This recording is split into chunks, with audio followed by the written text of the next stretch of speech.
Hello and welcome to the News9 Plus show on the world's first news and current affairs OTT platform, News9 Plus.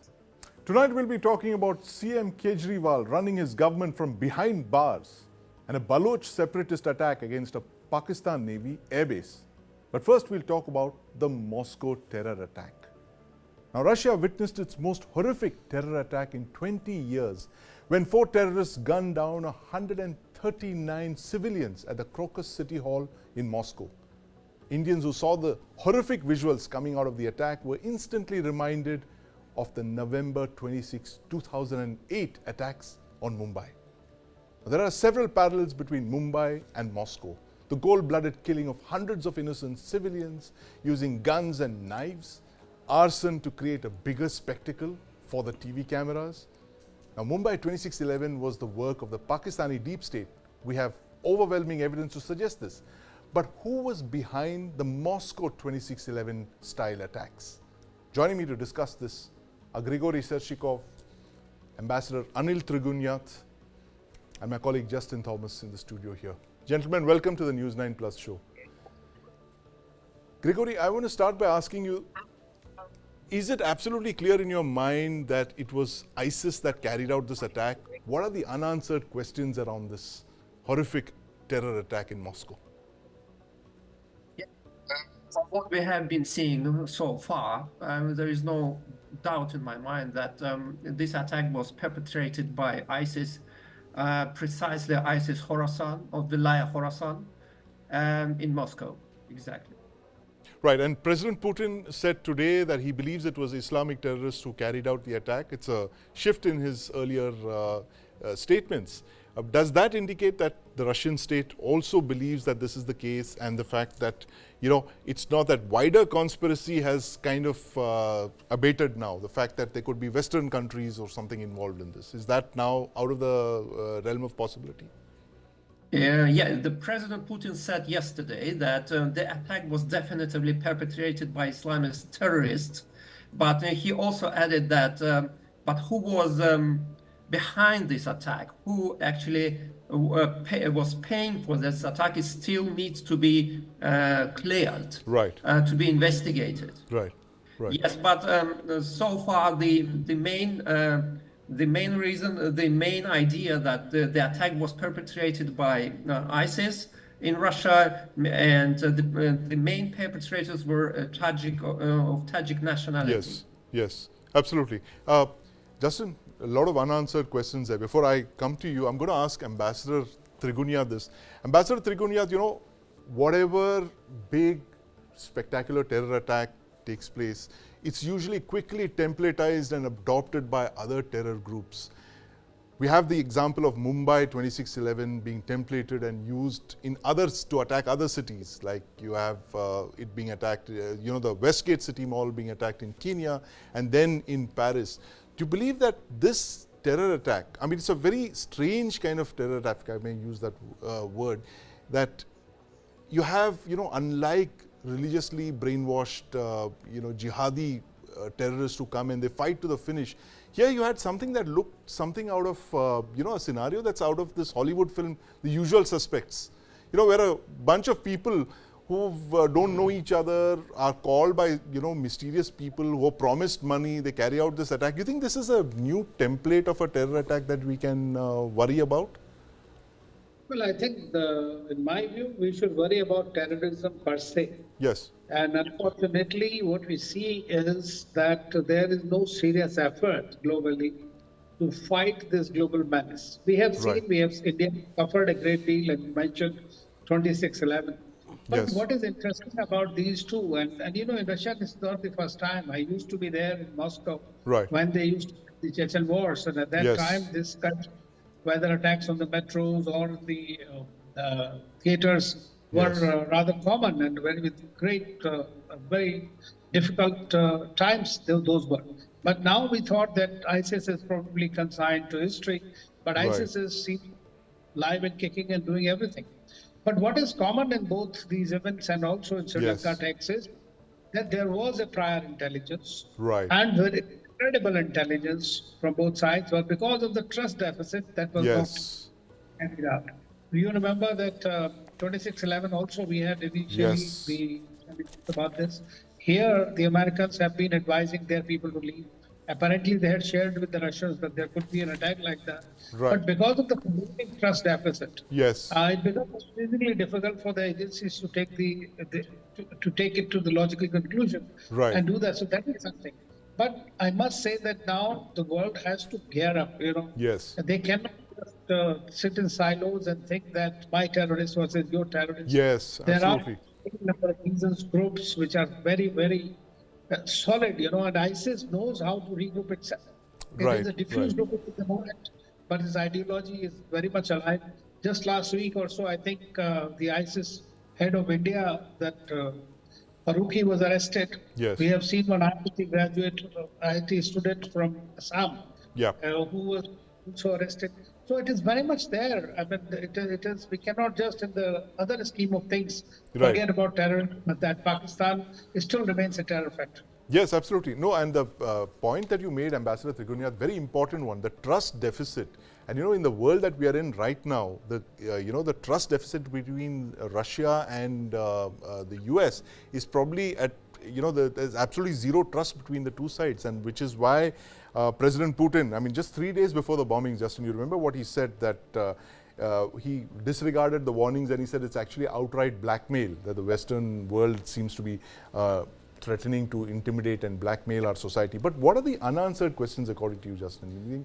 You've looked at these terror attacks very closely. I think one of the things that we have to, which we have to accept, is that ISIS targeting Russia is not out of, an imagination. Because remember, Russia went, supported that military, outreach in Syria 10 years back. That's yes. right. So that's already there. Then Yeah. obviously ISIS have made it very clear from Right, starting onwards. right. The Christian world, Yes. the world from east to west of Yeah. the planets of the continent, Right. and Russia is very much in that part of things. Yeah. So this adds to that fact that Russia is very much in the crosshairs of Right, ISIS, right. and they have to. So basically, we are seeing a mutation of the kind of terror attacks that we are seeing. So Yes. I think the world now has to adapt to a new form where you are where people can just be hired for some money Right. and can lead to some terror attacks. Right. And this is not a new phenomenon, but it's a worrying phenomenon which Indian security establishment also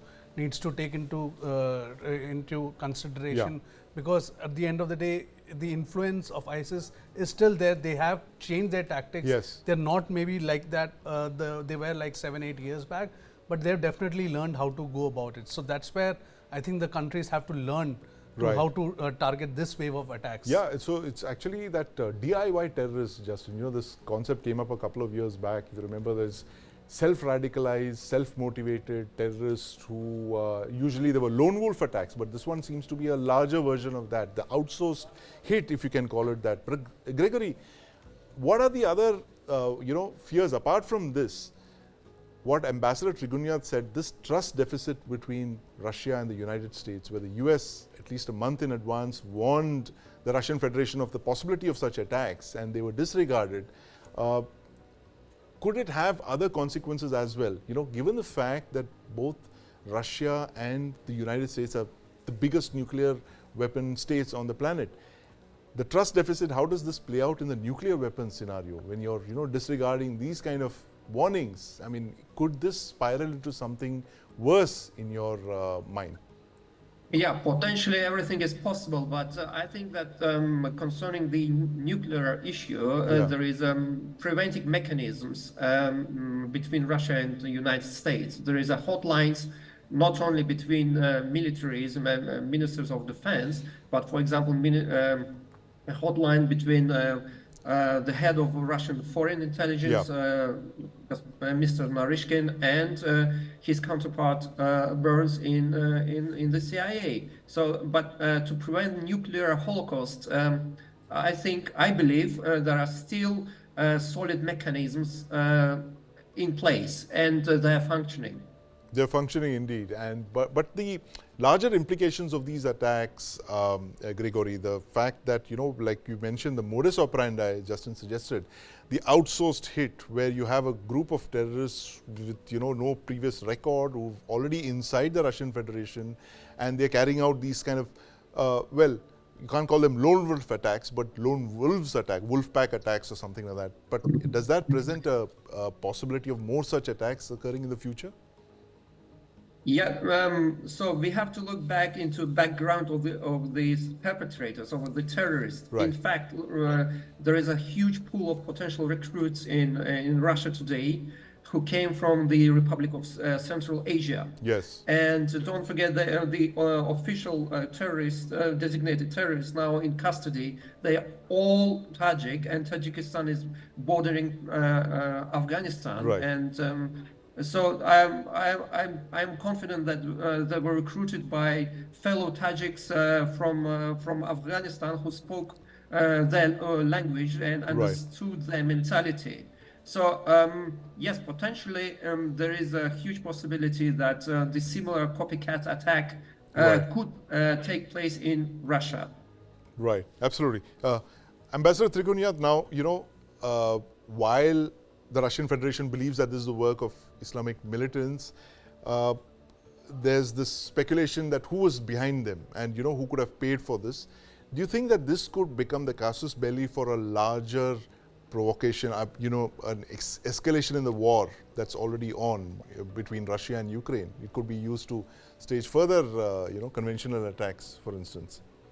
Yeah, Sandeep, I think we have already seen the escalation of attacks, because earlier, as you know, the Russian side was thinking that this has been perhaps perpetrated with the behest of the Western countries as well as the Ukrainian, because their exit route was basically through Ukraine. Yes. That is something that has been flagged. But all the facts are not there on the ground at the moment. Yes. But I think that Russians will eventually find out which way it was going, apart from the intelligence labs and the security labs that occurred. Yes. So now they have to beef it up more internally also, not only externally fighting.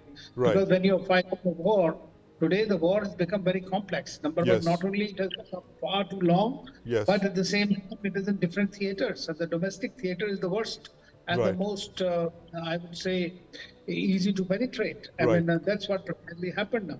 Right. So I think this is very important, and Russia has an experience earlier, as I mentioned, during the Chechen wars. Yes, there's some horrific terrorist attacks then, the Beslan school siege in 2004, Moscow theater attacks. Yes, I mean, of a scale that we've not seen before that. There have been lead-up some attacks happening to this one also, because there was a synagogue attack where there were gunmen, and again there's a pattern that is building up slowly but surely in Russia, which I think Putin should be worried about, because this only shows that there's a web, there's a network being built up, there's a organizational things, because it's not a lone wolf case. This is clearly, it has been planned well. So it is a homegrown situation that they are facing right now, but at the same time there is an influence from outside. So the main point is obviously where is it being perpetrated from? Where is it being perpetrated from? Ambassador Trigoniat, now in the past you had, like, with the Chechen terrorists, you had a very clear link to Chechnya, but here with ISIS, they recruit from literally all over the entire Islamic world, especially Central Asian republics. So, and of course there are about 1 million Central Asians working in the Russian Federation from all the stans, as they call it. You see that as a problem now? Would there be, greater restrictions? You see, at one time it was Raqqa and Mosul, where it was easier to fight for the Americans and the West and Russians. Everybody was fighting them. So it was easier to decimate that time. But now they are in a diffused and centripetal form. So it will be far more difficult to catch them, do different parts. So they can now, with the technology which they are adept at handling, I mean, I must say the ISIS has used the technology to the maximum in their warfare at that time and now also. So they regroup, they radicalize, they outsource. They are also acting perhaps like mercenaries. Because you see, the Central Asian, there are a large number of people who are fighting both for the Russians as well as for the Ukrainians. And Pakistan, because of Afghan war and Afghan destabilization, Tajikistan also has a large number of Islamic militants groups there. So it's far more easier to transport that and just to make money, because whatever one heard, that I will be paid 500,000 rubles and things like that. So that clearly their objective was essentially monetary. So for that they could take and get away with it. But the idea was because Putin has won the election. Yes. So it is obvious to show that, you are not in control. Yes, you're not the strong man that you claim. That's the idea, I guess, Justin, as we were discussing. But Grigori, this new pattern of terrorism, like again, this outsourced hit, mercenaries. I mean, in India, we're very unfamiliar with this kind of thing because in 26/11, those terrorists came to fight to the death. They came to fight to the finish, and they were promised, paradise in the afterlife and all. But here it seems that they were, promised rubles. So is this a new threat that Russia must be aware of, that its stance, the workers from the stance who are there, there could be terror cells among them?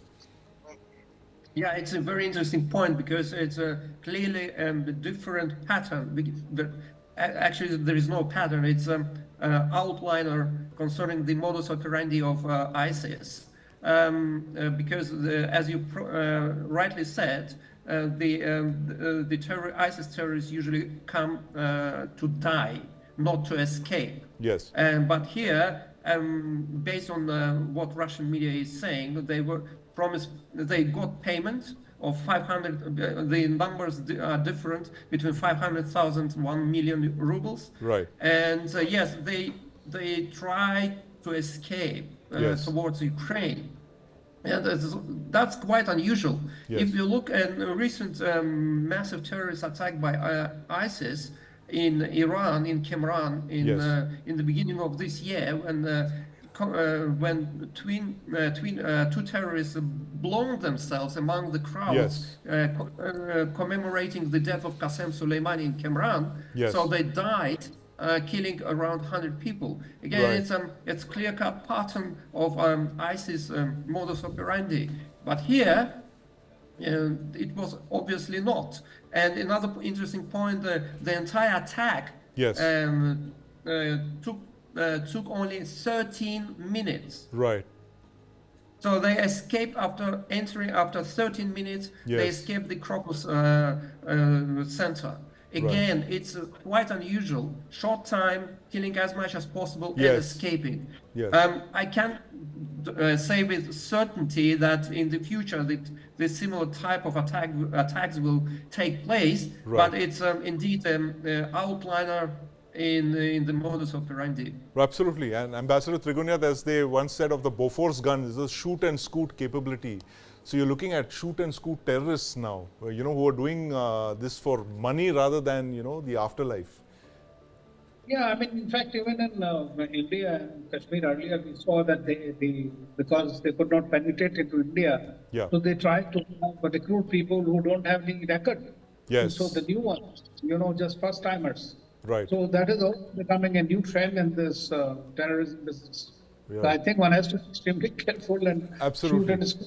Shoot and scoot they terrorists shooting for money, carrying out terror attacks and then fleeing. These are new patterns, very disturbing patterns, emerging from Russia's 26/11, the horrific Moscow attacks. I'd like to thank Ambassador Trigoniath, my friend Grigori and Justin for joining us this evening to talk about this. This is a story that we'll be looking for answers, because these answers will help us understand patterns, the new patterns that terrorists are using across the world.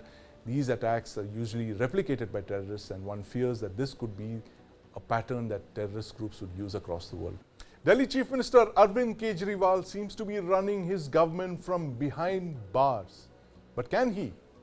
Joining me to discuss this are Ajit K. Jha, political analyst and senior journalist, my colleague Ashok Bagadia. Welcome to the News 9 Plus show. Who would have thought, Ashok, that we'd come to this situation where the Chief Minister would be behind bars and issuing orders? Though we had discussed this possibility, it's actually happening.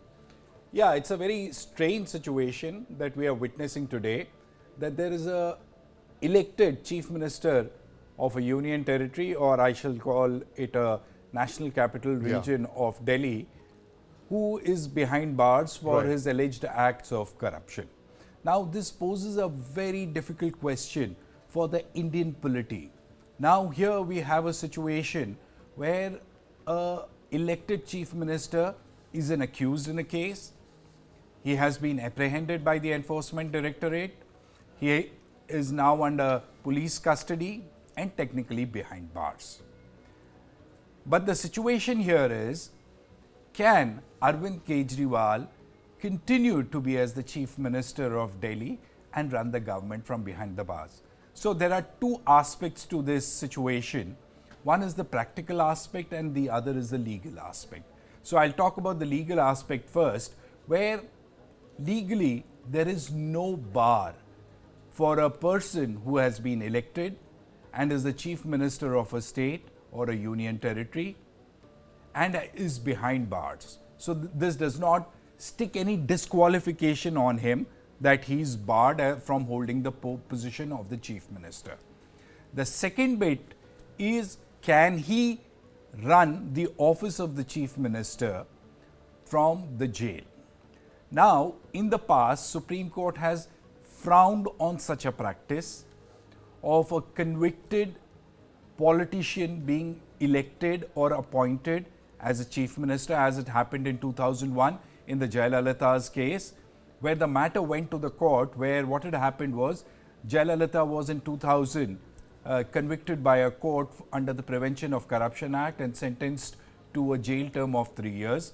She wanted to contest the 2001 state assembly elections. She was not allowed to file her nomination papers, or rather her nomination papers were rejected. But however, AIADMK managed to secure a majority and the elected MLAs appointed or chose Jayalalitha as the Chief Minister. When she was appointed as the Chief Minister, there was a petition which was filed and the Supreme Court came down on such a practice, saying that this is against the constitutional morality. It's not a question of the will of the people. What is supreme is the constitutional will. It's above the will of the people. Now today we are faced with an identical situation, Right. where Arvind Kejriwal is an elected Chief Minister representing the will of the people of Delhi. Yes. But the question still is that can he continue to be a Chief Minister from behind the bars? Absolutely. That's a big question there. Ajit, what do you think, what are the options before the government in this case? And by the government, I mean the union government. What does the Lieutenant Governor do, for instance? Do you think he is going to seek presidential intervention in this very, very peculiar case, as Ashok just brought out? Well, Sandeep, legally, as Ashok himself pointed out, Arvind Kejriwal can run the government from the jail. So the problem is the practical aspect of it, right? You cannot have cabinet meetings there, or the files and things of that sort. If the NDA government was sympathetic to begin with Arvind Kejriwal, they would have perhaps done a house arrest in the past. Right. They would have done a house arrest as an alternative. But however, they actually ended up putting him in jail. They meaning in this case, the ED custody, right? Now, let me discuss one aspect of it, which Ashok did not cover. Ashok discussed the legal and the practical aspect. Let me look at the political fallout of this entire thing. You see, until Arvind Kejriwal was arrested, look at the agenda of this election, right? It started with, in a big bang, Pran Pratishtha, right? Prime Minister Narendra Modi was setting the agenda for this election. Before that, in fact, was G20 last year, which had made Modi ji into a Vishwa Guru, and the way it was handled all across the country, Modi ji was emerging as a great sort of leader. After that, the entire CAA, again, again the BJP defined it. Much before that was Article 370. But now look at the day Arvind Kejriwal has got arrested, look at the agenda in the country. Look at all the news media. Look at all the newspapers. What is grabbing the headline? It's not anymore the Prime Minister. It's not Prime Minister's lecture in Bhutan anymore. It's actually Arvind Kejriwal. Right. So I feel that there has been a shift of the national agenda. Arvind Kejriwal, who's actually, it's almost like if you want to kill a rat, instead of putting a rat trap, you bring the entire Patton tank and the entire army to sort of shoot down a rat. I think that has been the case here. If the ED had merely called Arvind Kejriwal for the 9th time, screamed at him, shouted at him, but let him go after a 9-hour or 10-hour grill, everything would have been normal. But the moment they arrested him right after the election, Arvind Kejriwal, who's actually inside the ED on allegations of corruption, is suddenly looking like a national hero who unfairly the government is targeting. Absolutely. Because Thanks, the Ajit. common Ajit, yeah, I'm just going to bring Ashok in on this. Arvind Kejriwal has changed the narrative, Ashok. He's made the election all about himself. The narrative is now once again Arvind Kejriwal versus the government. How is that going to play out legally? How long can he, continue doing this? Well, this whole thing about Arvind Kejriwal going behind the bars is basically going to be played out in his favor. In the sense now he's going to play the victim. He's the center of the your whole narrative now. Yeah, he's going to play the victim Yes. now that look, here is the central government which is using one of its investigating agencies and basically just because we are not in alignment with the ideology of the government in power, we are being targeted. Right. That is one bit of it. Second thing, Arvind Kejriwal would want to draw this battle out longer. Right. In the sense that at the moment, there is a petition which is pending in the Delhi High Court, Yes. which says Arvind Kejriwal should be removed as the chief minister because he's gone behind bars. Right. And practically it will not be feasible for him to run the government from behind the bars. The second bit which I just want to add to what Ajit said earlier was the fact that what are the options before the Lieutenant Governor? The Lieutenant Governor could wait for another 10-15 days and file a report to the Home Ministry saying that, look, we are faced in Delhi with a peculiar situation where the Chief Minister is behind bars. The affairs of the state or the union territory cannot be run in accordance with the law or the constitution. Right. Hence, I recommend that there should be an imposition of the President's rule. But at the same time, this whole narrative, in fact, this is not something which has just happened with the arrest of Arvind Kejriwal. It's happened for a long time, that a narrative is being peddled politically, saying that how the central government is targeting opposition leaders and charging them in various PMLA cases and putting them behind bars. Here, the tallest man, who was who was a crusader against corruption, is today behind bars himself. Right, absolutely. And but Ajit, you think that possibility is very real? The fact that the LG could actually demand President's rule be imposed in Delhi and dismiss the government. Well, suppose for a moment that the LG does that and the central government imposes President's rule. I feel that the entire AAP cadre in Punjab and Delhi, Haryana, Rajasthan, Gujarat will go on the streets. Right. So election campaign will take on a new direction, you see. Right. What is happening here, Arvind Kejriwal was not even an important member in the so-called India bloc, right? Right. The big players of India bloc were actually Mamata Banerjee, Nitish Kumar, Rahul Gandhi. Suddenly it's Arvind Kejriwal versus Modi instead of Rahul Gandhi versus Modi. Right. My point is the way they have handled the case, they have overstepped.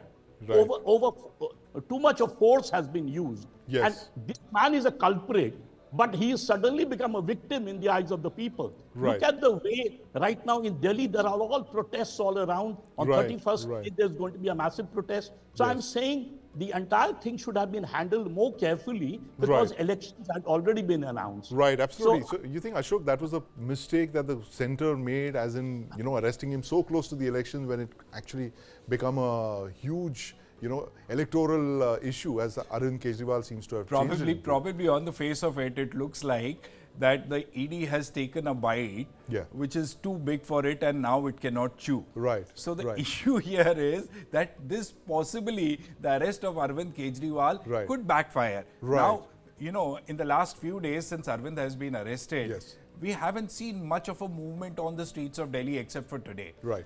It looks that the cadres of Aam Aadmi Party are waiting for dates closer to the elections to hit on the streets. Now, when they start hitting the streets and when the election process is underway, the narrative on the ground will start changing. And this is where possibly, I say possibly, the BJP or the Enforcement Directorate could have got its calculations right. Absolutely. No two ways about it. There is a case and the ED has done what's right.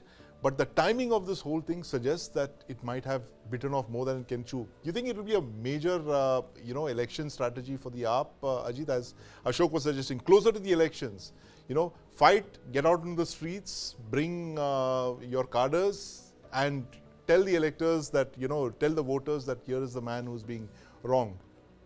Absolutely. In fact, look at the way the moment Kejriwal was rejected by the High Court, his bail, they were planning to go to the Supreme Court, right? Yes. But they withdrew because they realized that Arvind Kejriwal inside jail Yes. is sitting isolated, probably doing his vipassana that he used to do when he would go all the way to the south and do vipassana. So Yes. he's sitting and doing vipassana.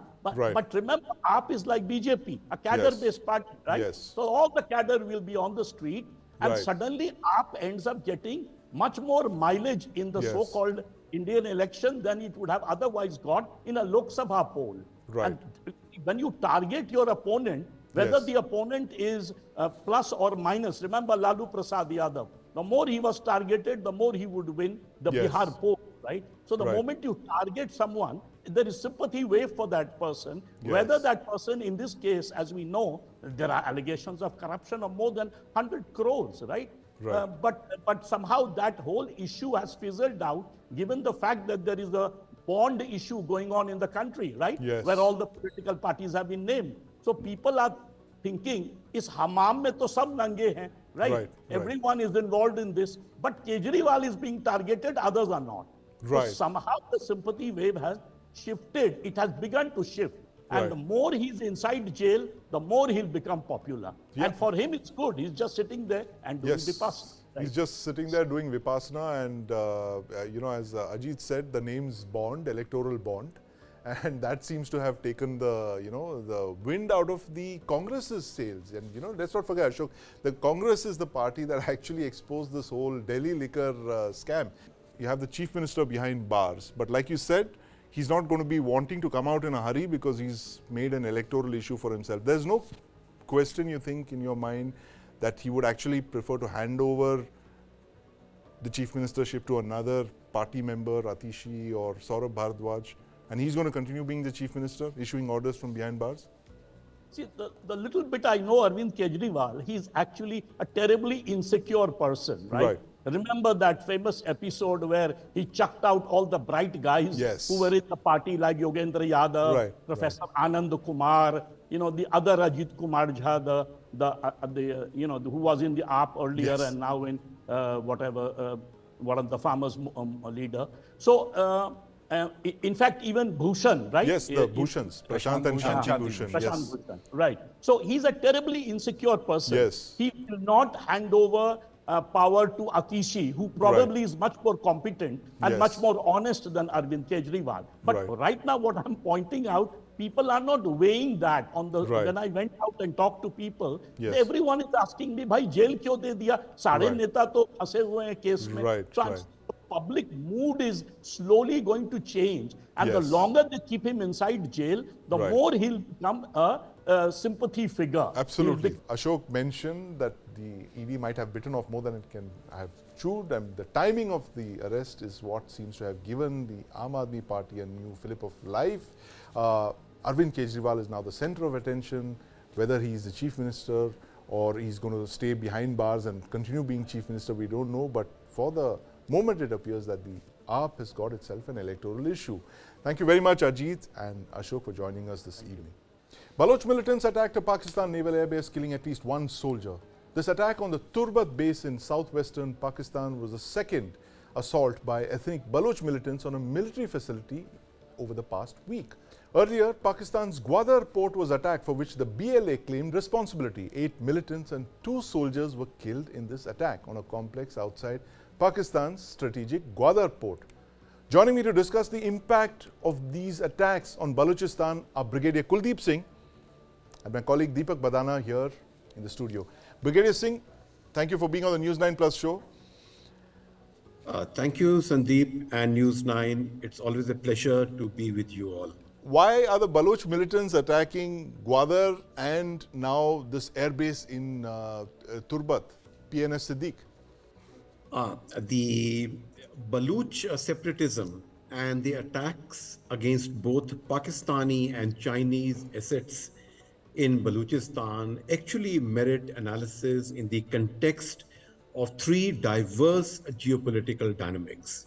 Now, the first dynamic is that what started off as a struggle for self-preservation of the Baluch aristocrats who were exploiting their people was later exploited by foreign powers, even as Pakistan mismanaged Balochistan. You know, there's been an attack this afternoon in the northwestern region of Pakistan where 5 Chinese nationals were killed in a suicide attack. Yes. You know, so is there a new strategy now in among the BLA, the Baloch militants to target Chinese interests? That first you hit Gwadar, then you hit this airbase, which was also, I believe, being used by Chinese aircraft, and now this suicide attack killing 5 people. Is there a reorienting of their strategy now to attack China inside Balochistan? The US CENTCOM's 5th Fleet is headquartered at Bahrain. Yeah. And Gwadar is located at virtually the mouth of the Persian Gulf. Yes. So a major Chinese military presence in around Gwadar is against the US's strategic interests. Right. Now, the PLA Navy's presence in the Indian Ocean, China's links with Pakistan, China's new military base at Djibouti next to Camp Lemonnier, and Chinese assistance to Pakistan in the construction of a very low frequency VLF facility at Turbat, that is north of Gwadar, for communication with strategic submarines assumes significance in this context. Now, this communication facility, VLF communication facility, is not really for Pakistan strategic submarines. They don't have a kind of a strategic construct for the submarines. It is the Chinese, which are, the Jin class, which will be there. Yes. So reports suggest that Baluch rebels are receiving discrete encouragement from nations opposed to China, its presence as Gwadar, and its potential of the CPEC-Ober construct to boost Chinese trade with the Middle East and Africa.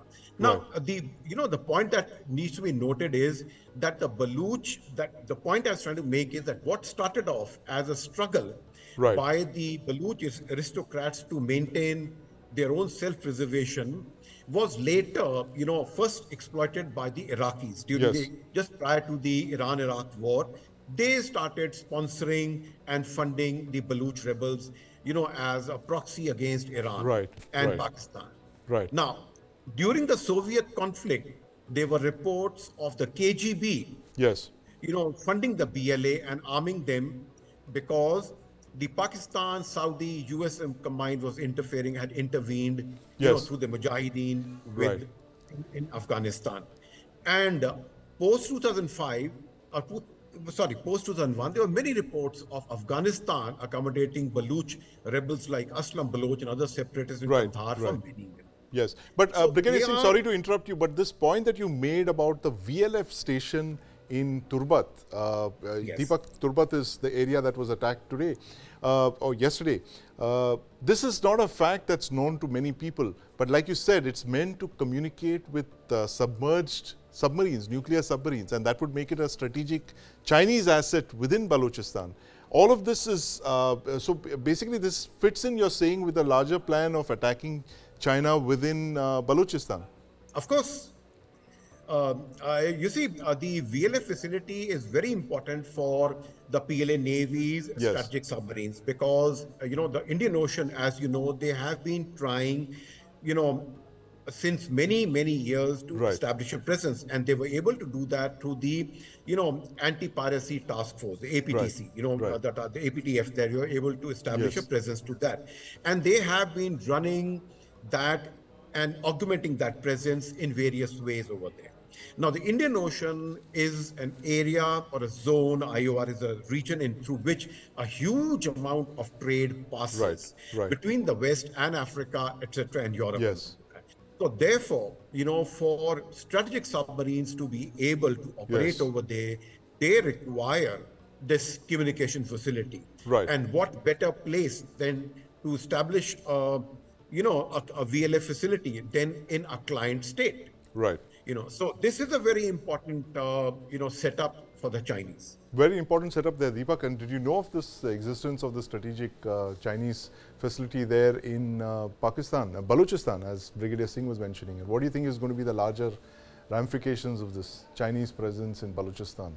I think what this attack shows is a consistent, pattern of Baloch militants who are increasingly targeting Chinese, nationalist Chinese facilities, Yes. anything that is of interest to China. Right. Because you must understand that for the Baloch, the Chinese interventions in Balochistan and in Pakistan represent a new form of colonialism. Right. If you look at like the files for the Gwadar project, Yes. it is envisaged that at some point as many as 5 lakh Chinese citizens Yes. will be living and operating there. Right. Right. Now to the Baloch, this is something that is completely unacceptable Yes. because what they fear is of becoming minority in their own province. Yes. As it is, the Baloch are overrun with Punjabi immigrants. Right. To the north, you have the Pashtuns who have been settled. Yeah. So for the Baloch, this is an existential struggle. Right. And you will see the 2 attacks in the last fortnight have been there. Yes. There was another attack, I think, sometime in January. Yes. Again by the BLA. And 2 years back. And Brigadier Singh, this thing of, do you see a ramping up of such Baloch attacks? I mean, it began 2 years back when they started attacking Chinese interests inside, Balochistan, where you had a female Baloch suicide bomber attacking one of these convoys, and there have been attacks on engineers, now All the way Gwadar. up to Karachi. They've Yes, gone all up to over. the Chinese consulate there. So, like you mentioned, this is possibly some other powers are interested, have a stake in ensuring that China doesn't kind of become too comfortable in Pakistan. That's what you're suggesting. First, please allow me to give a different perspective on Yes. the, Right. ethnicity in Balochistan. You Right. see, if you look at Pakistan's provisional census of 2017, Yes. now, although a fair amount of parts have been withheld in that, it suggests that the largest ethnicity in Balochistan are no longer the Baloch, Right. but the Pashtuns. Right. Whereas the bogey of Punjabis running over in that area Yes. is being questioned. Right. Nearly 5 decades of warfare in Afghanistan have led to many refugees coming down and settling down in the Pashtun majority Yes, areas. absolutely. of I'm afraid, Balochistan. Brigadier Singh, we're totally out of time, but thank you for putting all these things in perspective. Thanks for joining us this evening, Deepak. That's a story, Baloch striking inside Pakistan. That's a story we're going to be following very closely for the ramifications it has in India's neighborhood. A new great game that seems to be unfolding where Chinese interests are being targeted inside Balochistan by the Baloch freedom fighters. Thanks for watching. Streaming on News9 Plus. News is now content. Subscribe and get free vouchers.